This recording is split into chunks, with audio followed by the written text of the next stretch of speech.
Hey Kyle, how are you? Good. How are you? Hold on, let me turn my car radio off.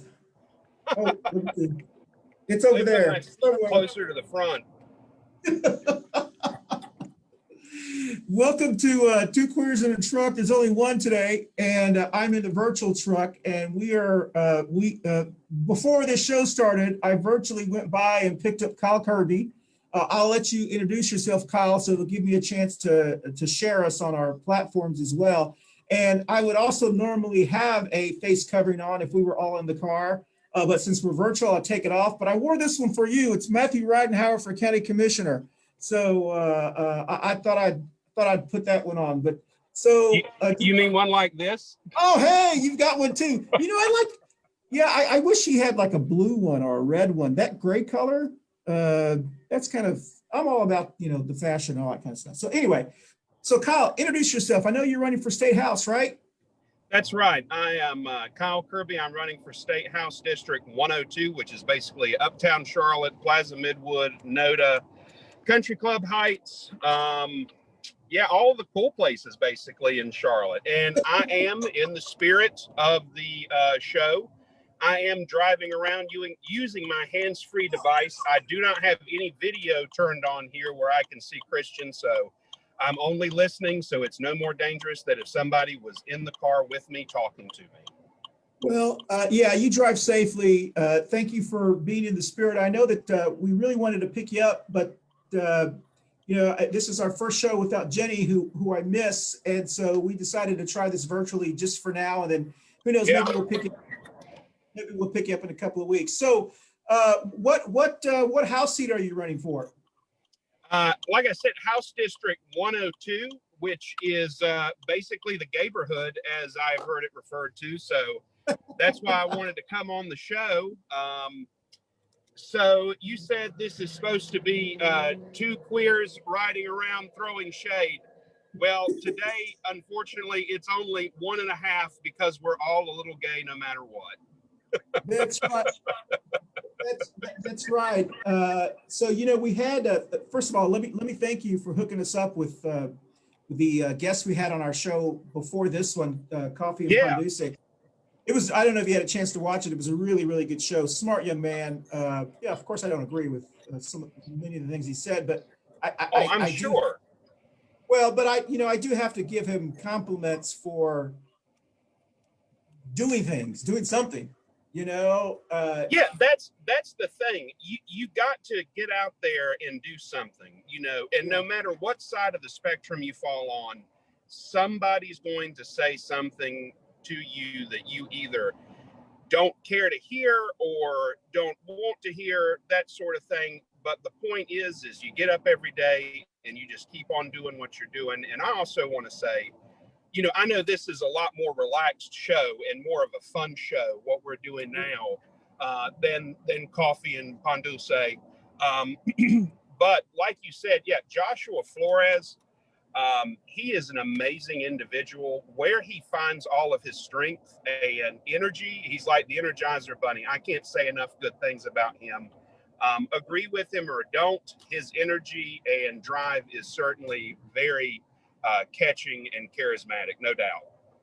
Yeah, and I told him on the show too, during a time where a lot of our young people, especially under 30, are not engaged. It's refreshing to have someone who is as engaged. I just wish he was on my side. So, speaking of, go ahead.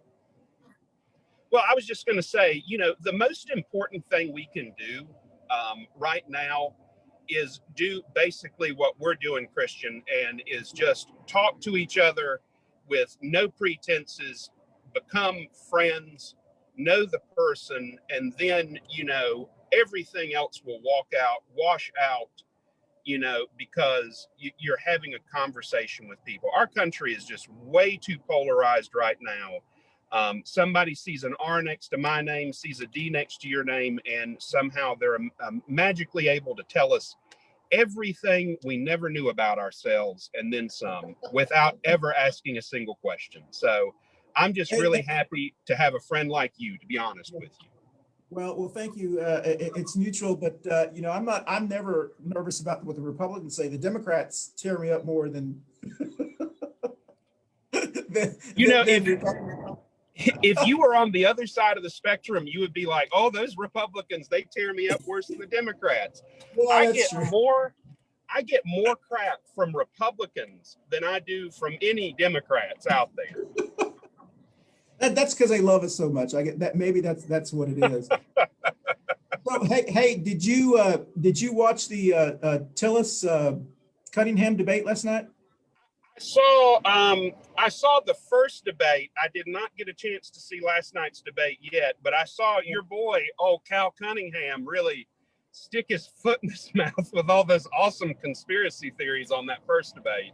Yeah, and I still have not heard, even though I don't really follow him a lot. I have not heard him like this is correct himself.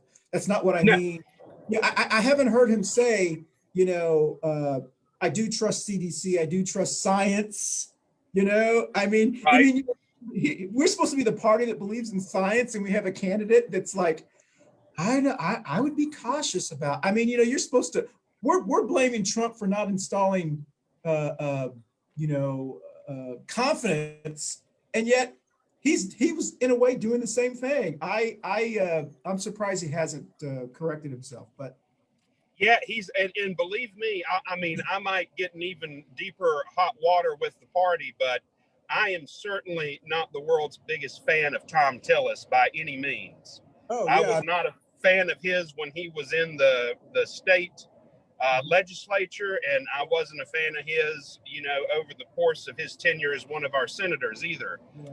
But I will say that old Cal made Tom look like a downright reasonable person the other night. No, I mean I mean, really, if you didn't know anything about Tom Tillis, all right, Yeah, and if you weren't a political junkie, or if you're just paying attention now, which most people do, just pay attention yeah, now. You look at both of them. Tom Tillis comes across as more of a, I don't know, not rational or normal, but I mean, moderate.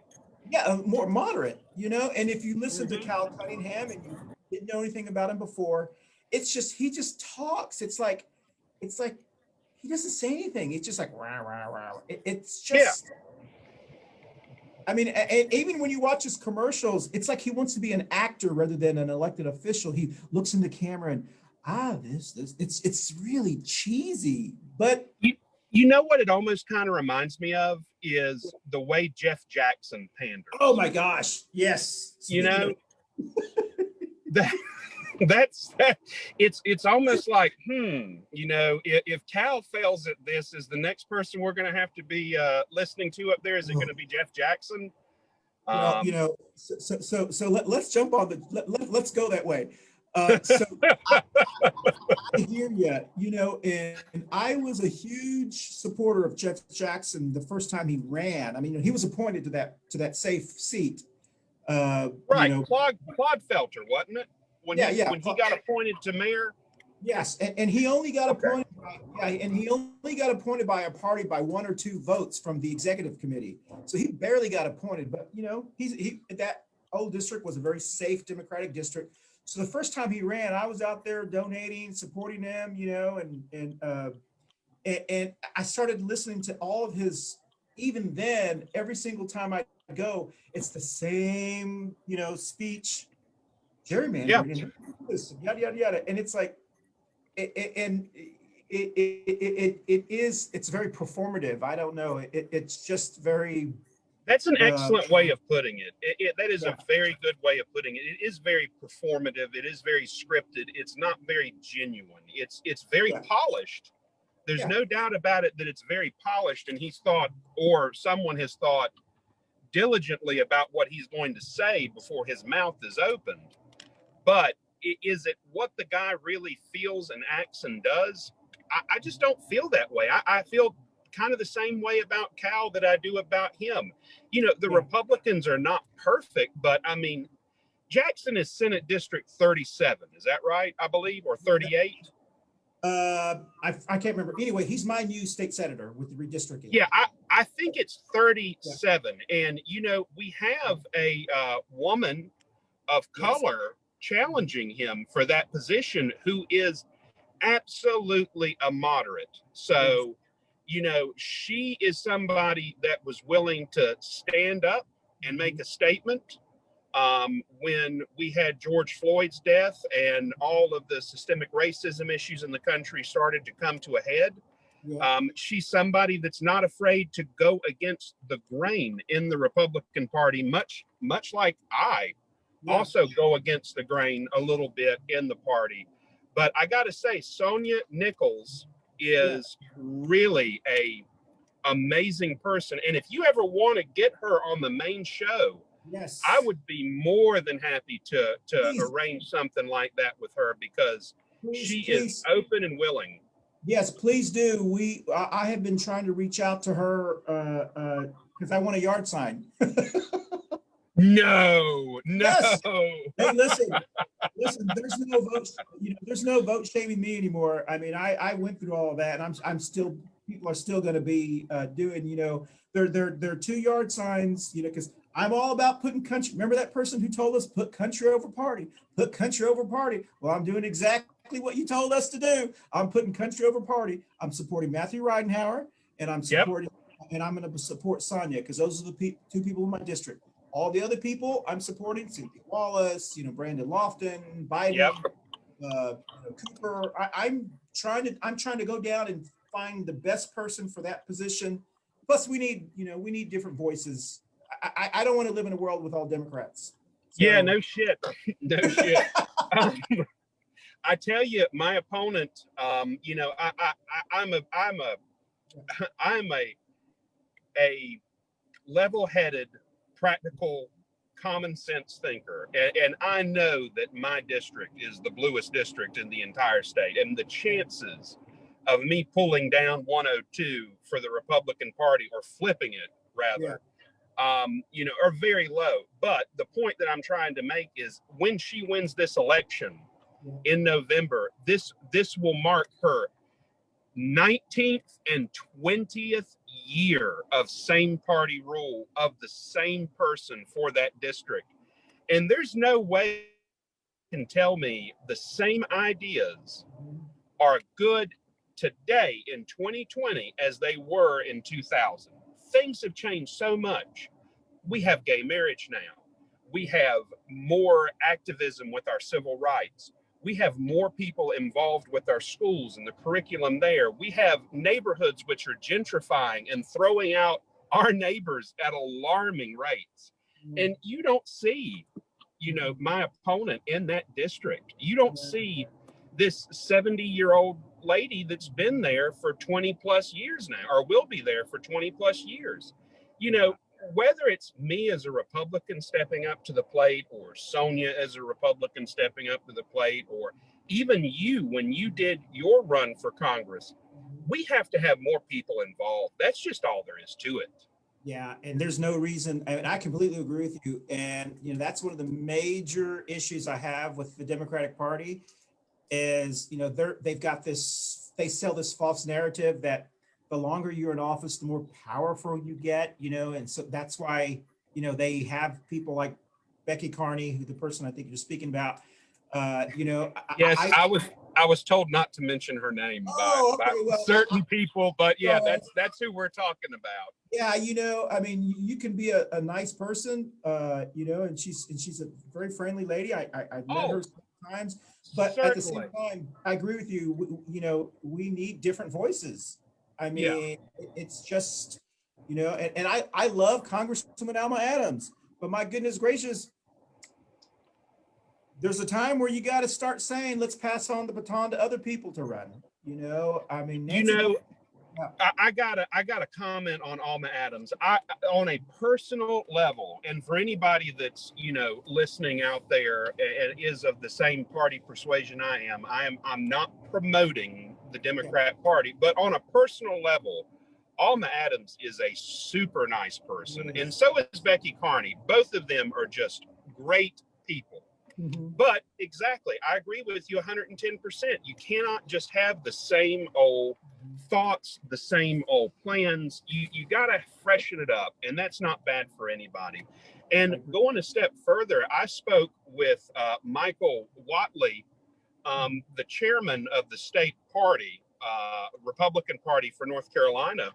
And I told him how embarrassed I was that our candidate, who was supposed to challenge Alma Adams, was not able to challenge Alma Adams because he never raised enough money to have the $1,800, which is the barrier to entry, Yeah. to get your name on the ballot. Oh my goodness. Yeah. That's So, I mean, yeah. come on. We're gonna let a congressional district go without challenge. Yeah, That's insane. well, that's a strategic mistake, because just having someone on the ballot pulls her energy away from maybe helping other people. She has to focus on Yeah. her own. Yeah, I mean, I'll be honest with you, that was the whole reason I ran against Pittenger in 2016, was because he ran unopposed in 2014, and we wanted to make sure that he had to focus on his race, that he couldn't raise the incredible amount of money and help other districts. Right. So Right. that was the initial reason. I mean, but after I got in the district and I, started listening to him, anyway. So yeah, I mean, there's a lot of, there's a lot of that here in Charlotte region in North Carolina, where, you've got, it's just a very interesting state. And I know you're a native Charlottesian, Charlotte. Charlotte, Charlottean. Charlottean. But don't you think it's always been that way? I mean, it's like, whether it's Republican or Democrat, it's like, I don't know. Sometimes it just, I can't. Yeah, I agree wholeheartedly. The way it works in Mecklenburg County is everybody that lives in Mecklenburg County basically looks down on everybody else that lives in every other county in the state, especially South Carolina. Yep. And within Mecklenburg County, those of us that live in your neighborhood look down on the rest of everybody else that lives in Mecklenburg County. So it is, whether a political club or whether it is the socioeconomic barriers that separate East and West and South and North Charlotte, Mecklenburg County and Charlotte is a city of barriers, not bridges. That is 100% true. And I know you and I both know, and before I did, because you got me on your show when I was still bright-eyed and bushy-tailed about the possibilities. The biggest hindrances for anything come from within your own parties. Yes. It's a check. But here's the good news. The good news is eventually tides turn, pendulums swing, so the fact that you're engaged now, the young guy Josh that was on the show on the earlier show, I'm glad he's engaged now. I think a little bit more life experiences may change some of his points of view, and it would definitely tone him down a touch. But hey, you know what? I mean, he's not that much different than an activist within my own party. No. So not at all. Yeah. So the ones that are telling me that I'm going to kill them because I'm not voting for Cal Cunningham. I'm going to kill them. I mean, I am actually going to kill. I mean, it's like, oh, please, come on. Yeah, I'd have to say that's probably an oh please come on situation too. And it either always goes to the Nazi end of the spectrum or you're going to kill me end of the spectrum. There is no this is a bad idea end of the spectrum. And here's the reasons why. It's all based off of emotion a lot. So I wholeheartedly get it. When people start throwing emotion into politics, which so much too much of it in there, it really doesn't allow you to make the best decisions for the community itself. And right now, we really have nothing but emotion-driven politics dominating our country. Well, that I agree with you, and you know, that's one of the reasons why I chuckle internally when I continue to hear this is the most important election of our lifetime. This is well, you know, I was brought up every election's the most important election. So Likewise, likewise, yeah. So you're just realizing that voting is important. I mean, it's just you know, we need to get out. Yeah, you should do that every time, you know. And so, you know, maybe that does work with some people. I can see how that, you know, scares up some people. But you know, for someone like us, I think you and I are probably a little bit more. We try to look at different perspectives. When someone Yep. comes, you know, and says those kind of things, I just kind of smile and, you know, because it is important to them, you know. And so when someone says, Oh, especially certainly. yeah, you know, on this show, you know, Jenny and I would always talk about, you know, a lot of the gay issues and throwing shade and things like that. But at the same time, not everything is about being gay.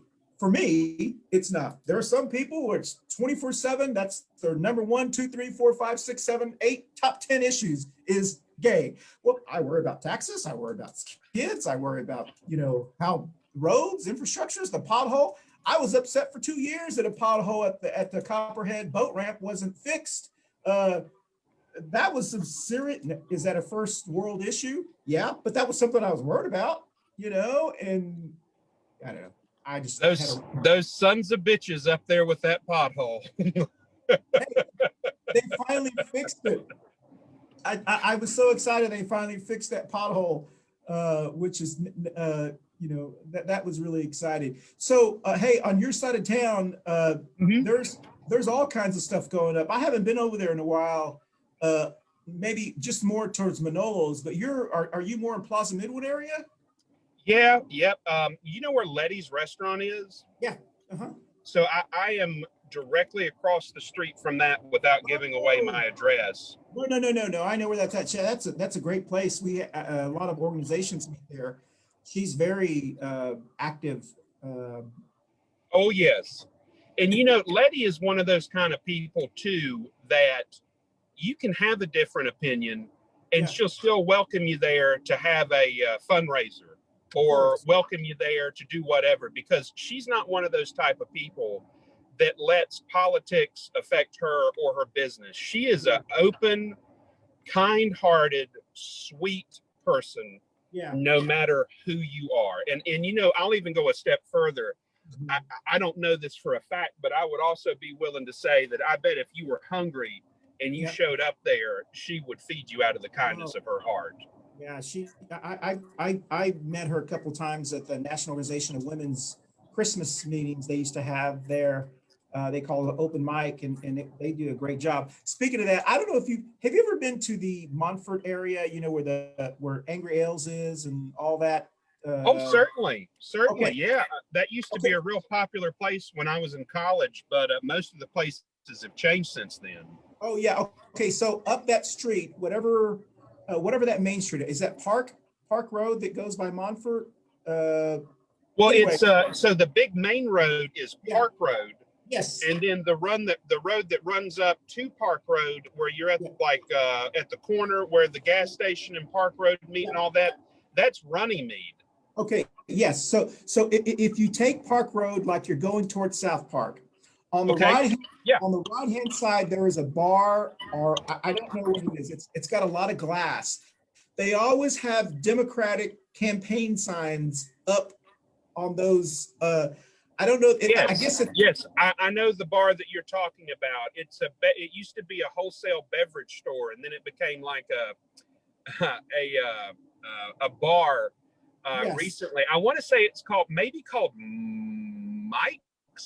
Yeah. So I had passed it several times before because Mississippi State. Their watching party is over at Angry Ales, and TCU sometimes would have watching parties there. And so I always saw the signs. Well, they had like 3 McCready signs up there at one time. And I just always remembered. So they were just so all in with Dan McCready. And then of course he lost. They kept it up for like a couple more weeks, whatever. So Dimple Ashmir, our city council at large, she was having a watching party there. I like her, And by the way. I'll just say oh, that. no, yeah, I like her. Yeah, I agree. So I went there to go to her watching party, and I walked in, and they all like just stared at me because I wear a cowboy hat when I'm out in the street. Yeah, yeah. They all stared at me like, "Who are you? What are you doing here?" I feel so uncomfortable going there, and I don't know how they stay in business because they don't make people feel comfortable when they walk in, or at least they didn't make me feel comfortable. Okay, you're correct. And you know who else had a very similar experience there? A mutual friend of ours, Matthew Ridenauer. Oh, yeah. And Yeah, so I mean, I guess, the reason I say that, because you're talking about like business owners who, who they may be Democrat or Republican, but you have to be welcoming to everyone who goes into your business. I'm surprised they stay in business. Well, obviously they have a following to be able to yeah, pay the rent, but it yeah. must be a person who doesn't care about losing money, because they didn't make me feel, comfortable going there. But anyway, I just thought I'd throw shade at them. So No, definitely throw shade at them all you want, because I have seen their and not only did they put up signs for candidates, which I personally feel like that's okay. If yeah. you want to support a candidate, support them. Matter of fact, Colonial Florist there on Shamrock supported me during the primary, although I didn't have a primary challenger because I was the only one that was willing to say that I supported the. Oh, So support who you want, yeah. but don't make the opposite side feel unwelcome. And I think that's the problem there, is when you have somebody that just thinks that they're emphatically right, and the person coming through their door, their patron, is emphatically wrong, they're going to be treated like a second-class citizen or an inferior customer.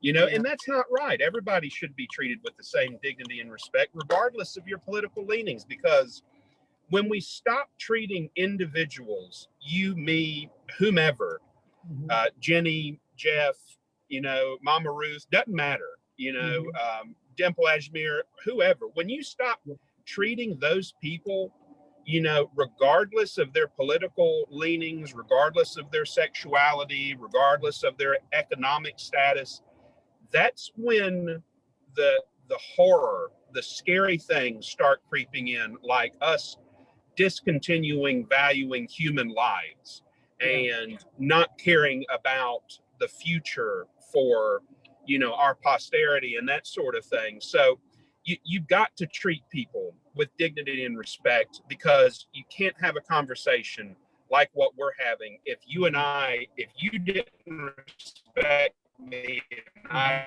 didn't respect you, we wouldn't be having a good conversation right now. That I'll say is going way back to when I first started this whole endeavor.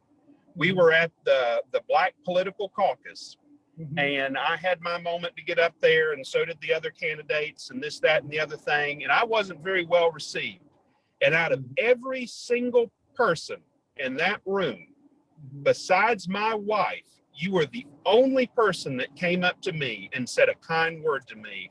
And I will never in my life forget that. And I just want you to know how far that went, to a Republican, not only to a Republican, but just as a human being, because from that moment forward, I knew that you were a good person and that you cared not only about people, but you cared about their feelings, and you cared about them being also treated with the dignity and respect that they deserve. So, we really have to, you and I, because we're some of the few people that do it, we really have to step up to the plate and lead by example. And I think that's what both of you and I are trying to do, for sure.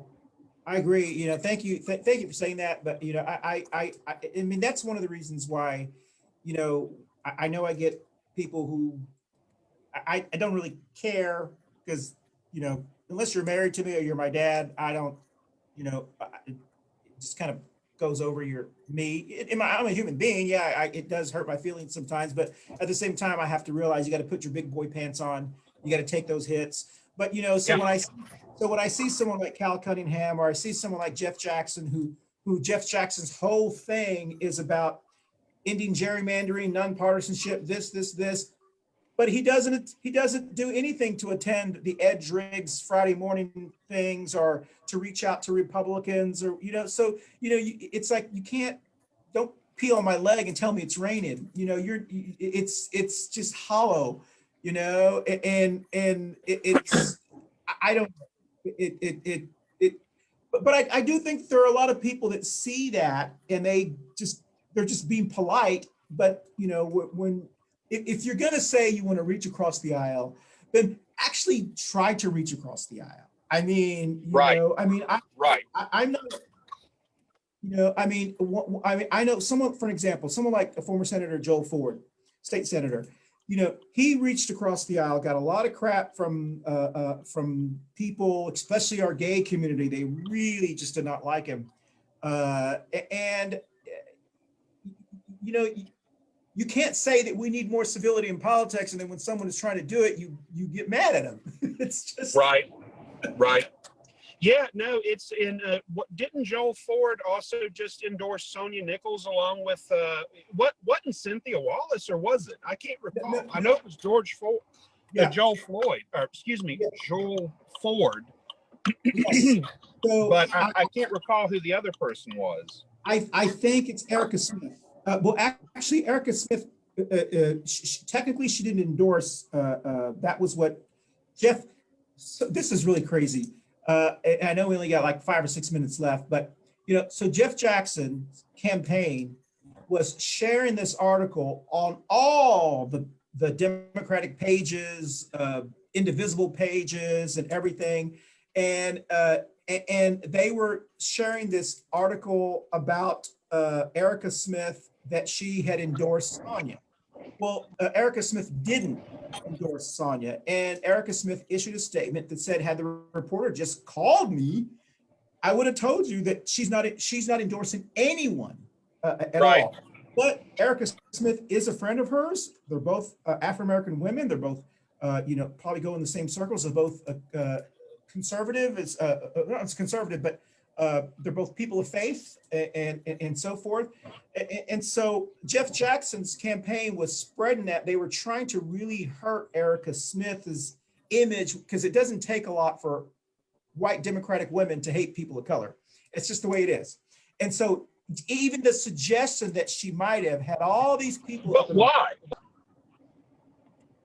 2 reasons. Jeff Jackson and Jeff Jackson, Cal Cunningham, Dan McCready, Josh Stein, they're all part of this kind of elitist white guy kind of, they're like the old Democratic, they're like North Carolina plantation Democrats. Oh, so you mean like slave owners? Yes. That their thinking okay. is. I got it, because I just want to mention this as a zing. I can't recall any Republicans ever owning slaves. No, I don't know that, but That's true though. Look in your history books. You'll find out all the Confederates were Democrats. But anyway, that's neither here nor there. Go ahead. No. So apparently Jeff Jackson's campaign was sharing that information to really try to damage Erica Smith, and it worked, because if you look at the social media postings, Erica Smith, how could she do this? She's just trying to she was just mad because she lost the primary against Cunningham. This is, it's the same attacks that were given to me. So I understand what it's like to go through that kind of stuff. But it's so interesting. Instead of saying, well, Erica Smith has been a lifelong Democrat, and these same people were diehard supporters of Dan McCready, who ran on a platform of country over party. Dan McCready was not trying to win Democratic voters. Dan McCready was trying to win Republican and independent voters. Right. And but because he was a white privileged guy who's part of that Erskine Bowles class of Democrats here in North Carolina, he's one of the good guys. But when the liberal elite. Yes. And then you have someone like Erica Smith, who does it, she's a troublemaker. And that's the part, that's the challenges that we have in the Democratic Party. And, you know, that is one of the things that I have gone up against. But more importantly, and we used to talk about this on the show, not Jenny's not with us anymore, but more importantly, we know even within our own gay community, there is the white gays and there's everyone else. And there's the white lesbians and there's everyone else. And their racism and bigotry towards people of color is no different than the general population. They Right. they just know how to play the victim card a lot.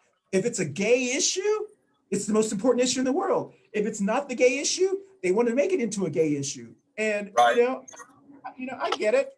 I understand how that works, but it is very interesting on how people are treated differently. But that's North Carolina. That's changing, I think. You know, hopefully we'll see it in my lifetime change.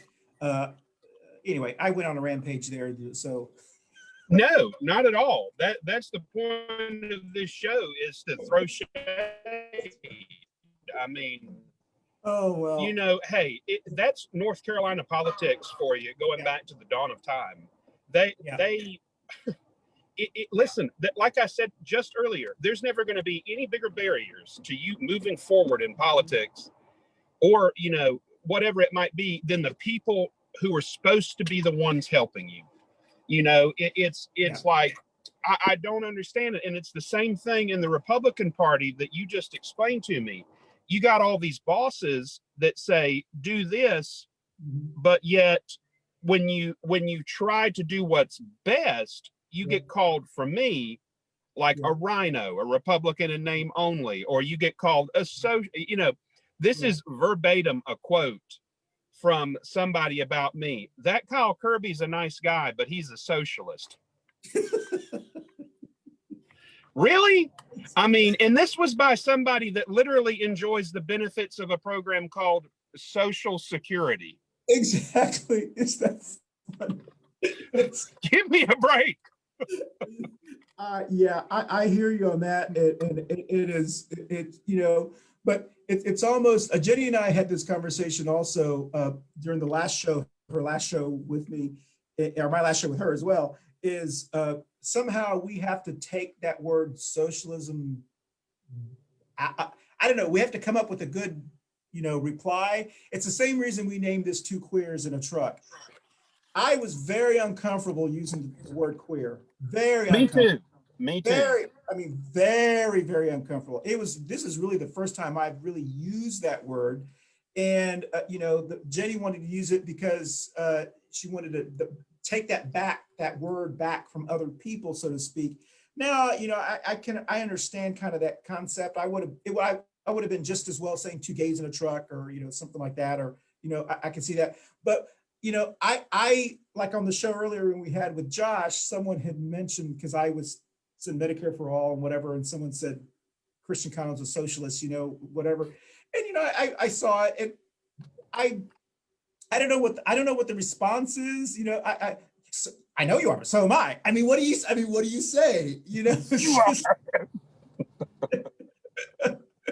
so, you know, I don't know. It's insanity. I mean, it's just, everybody thinks that they're right and they're the only opinion that matters. And if you know, this one guy thinks you're a socialist, then you're a socialist. Yeah, it's crazy. But then they don't look in the mirror and they don't realize we you know, have socialized healthcare for older people. We have socialized healthcare, you know, for people that can't afford it. We have roads that we all pay for. We have maintenance for certain buildings that we all pay for. That's socialism. I mean, what are you talking about?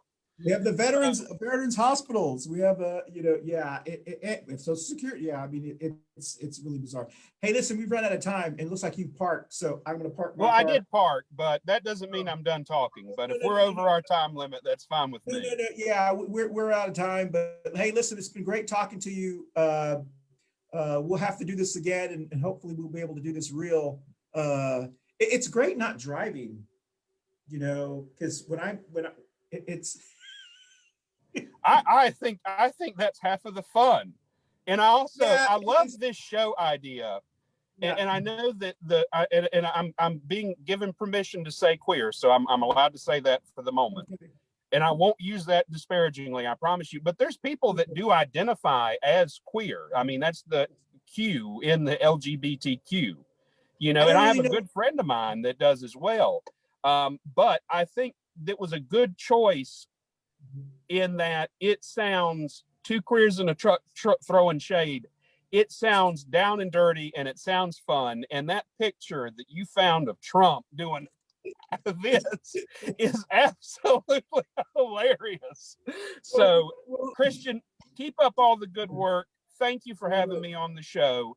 Anytime you want me to come back on and chat it up, you know I'm here. You know where to find me. Excellent. Guys, if you're out there and you're interested in marijuana legalization and taxation in our state, upping teacher pay, putting some common sense restrictions on the use of force with police, helping out our students in our schools, helping out our neighbors in our neighborhoods to stay put, helping with affordable housing. Vote Kirby this November. Look at your ballot. Put country and community before party, and just give me a solid consideration and look at me as an individual. So Kirby for House 102 this November. And, you know, unlike President Trump, I'll say only vote for me once. Hey, I'd vote for you if you live in my district. So I appreciate that. Okay. So, hey, Kyle, stay on because we're going to do a promo video. So I'm just going to end our Facebook live feed. So Okay. later. Thanks, y'all. See you next week.